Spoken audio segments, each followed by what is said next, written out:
Peyğəmbərimiz sallallahu əleyhi və səlləm nəyə görə deyir ki, qadınlar barəsində Allahdan qorxun?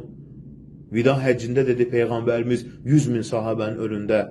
Hətta barmağını qaldırdı ki, Allahım, şahid ol, mən bütün sənin buyruqlarını insanlara çatdırdım. Nədir? Qadınlara yaxşı davranın, onları Allahın əmanəti ilə aldınız. Yəni, sizin üzərinizdə haqları var, buna görə hesaba çəkiləcəksiniz. Həmçinin Peyğəmbərimiz sallallahu aleyhi və səlləm ölümündən 2 gün qalmış. Peyğəmbərimiz sallallahu aleyhi və səlləm minbərə çıxmışdı və son vidalaşması, son dəfə tövsiyələrini verdi. Namazları qılın, insanlara yaxşılıq edin. Yenə də nəyi xatırladı?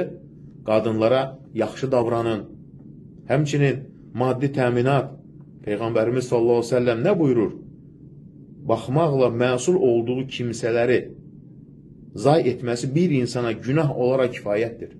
Yəni, bir insan ailəsinə baxmırsa, ailəsinin dolanışına baxmırsa və gəlirini boş-boş, mənasız işlərə sərf edirsə, buna görədir ki, bunu itirməsi elə ona günah olaraq yetər, deyir Peyğəmbərimiz sallallahu əleyhi və səlləm. Bəzən görürsən ki, ər qazanır, amma israf edir, ailəsinə xərcləmək əvəzinə boş-boş, mənasız işlərə sərf edir. Bu elə günah olaraq yetər həmən ərə. Ona görə də Peyğəmbərimiz sallallahu əleyhi və səlləm dinimiz qadına nəfəqə deyirlər buna, baxmağı vacib etmişdir, düşünün.